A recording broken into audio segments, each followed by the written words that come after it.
Assalamualaikum warahmatullahi wabarakatuh. Ada nak bincang berapa? Nak hilang kata mata. Ada bincang berapa? Tadi abang sebut tentang ihdinas sirat, ihdinas siratal mustaqim. Tunjuk bukti je. Jadi dulu abang ingat ada satu kes yang orang di Sarawak dia masuk Kristian, daripada Islam masuk Kristian. Jadi antara benda yang nganying lah, dia buat nganying Ihdinas siratal mustaqim. Pasal dia minta semua. Jadi Nabi Muhammad dah lu jalan lu. Apa minta lagi? Tu nak dengar. Tapi dengar abang jawab dah sebelum ni sebenarnya. Tapi tak ingat jawapan tu, nak abang repeat balik. Abang pun tak reti, tak Ning, abang pun tak reti nak jawab benda gini sebenarnya. Dah abang jawab dah dulu. Ya, tapi lebih kurang gini lah. Begini.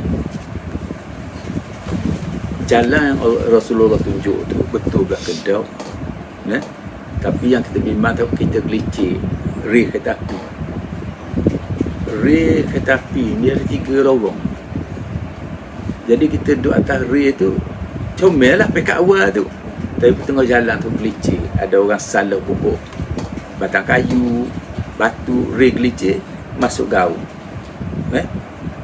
Kita bimbang tu.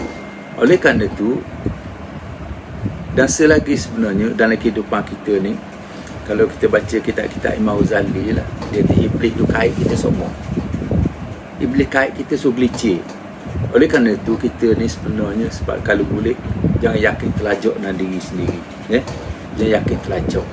Kita buat agama ni kena seolah kena belajar semua, ulang kaji semua, perkemahkan semua. Takut kita tak sedar bahawa iblis dah kait kita gelicir.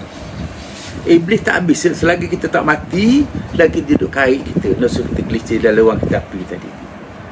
Dan saat paling teruk kita gelicir, saat kita nak mati. Saat nak mati, itu macam ujian terakhir. Iblis cuba nak tarik kita juga, dia gelicir. Ni mungkin iblis bersungguh, tetapi tak bersungguh sebagaimana saat kita nak mati. Saat nak mati kan dia mari macam-macam bentuk manusia nak pujuk kita. Nampak pujuk kita supaya kita ikut kehendak dia. Kadang-kadang dia mari ramai berlaku, bukan tak Islam, tak agama lain. Dia mari upaya kita. Dia kata awal, ayah jom semua tak betul. Betul ni gini. Kadang mak mari awal, mak ajar tu tak betul. Betul ni gini. Mari pula orang tu mari. Jadi macam-macam manusia mari nak tarik kita. Manusia tu bukan manusia, itu iblis yang menyukai mak kita, mencibir ayah kita, mencibir orang yang kita kasih, orang kita yakin, kita dengar cakap dia. Nampak tak? Kok saat ni orang cukup mudah tergelicir. Pasal tu kita 17 kali sehari semalam kita berdoa supaya Allah Ta'ala perbetulkan laluan kita tadi. Mana kalau kita gelicir pun Allah Ta'ala penaik semula atas rel kereta api tadi, supaya kita selamat sampai ke hujungnya. Itu yang paling pentingnya, kena hati-hatilah sikit benda ni. Kalau tadi ujian terlalu banyak sebenarnya kita tak mampu. Dan satu perkara lagi, dia kata nak membezakan antara kebenaran dan kebatilan. Payah. Nak dunia sekarang ni, kita tak tahu mana sebetul, dah tahu. Dengar ni cakap, ustaz ni cakap betul, ustaz ni cakap betul. Betul belaka kita dengar. Sehingga kita orang jahil macam kita confused. Nak ikut mana sebenarnya. Tapi kalau ikut baru learning, seolah tu nenek kita 1000 tahun dulu punah habis. Nampak tak? Kalau ada setengah ulama kata pandangan di bawah Imam Abu Asy'ari sesat. Ada pandangan gitu. Apa sesat mana? Tu nenek kita tu sesat belaka. Nampak tak? Imam tu. Dia apa dia confused tak lagi. Nak ikut manusia, akhirnya berkembang. Aku nak ikut Imam Abu Asy'ari, biarlah. Biar sama-sama punuk, kok sama geng ramai ni.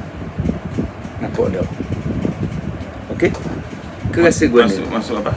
Ikut pandangan Imam Abu Asy'ari je. Kok majoriti umat Islam pegang sekarang. Okey, gitu je. Biarlah kata rasa bersalah, biarlah. Minta Allah ampun. Tauhid 3 sangkai. Apa dia? Gua ni? Dari sudut mana dia kata salah? Apa dah Tauhid 3 sangkai punya. Ni bukan. Dah. Tauhid sifat 20. Sifat 20. Tauhid 3 serangkai tu kerana ada pandangan ulama kata tak betul. Apa dah tahu pasal apa tak belajar. Hak dia, hak Zuhair ni comel. kita hok belakang tu banyak. Dah sebab people dah mendalami tentang benda tu. Katalah sifat 20 tolak. Hari 3 serangkai tolak. Betul. Lepas tu itu tolak. Jadi benda yang nak belajar akidah dalam Islam, sebab selama ni kita belajar tu. Betul lah. Dan sekarang ni dah kalau ada kata dah. Dia kata sifat 20 ni sesat. Kita kata. Iyalah, lepas tu kita nak belajar apa dah akidah. Sebab apa yang jadi sesat tu? Abah dia tak cerita, Abah pun tak tahu sebabnya. Tapi apabila ada tuduhan macam ni, kita pula jadi pening bah. Pasal kita bukan orang cerdik. Sekarang ni kan nama hujah. Betul, hujah dia buat hujah dia, kita pun tak erti. Tapi dia beginilah.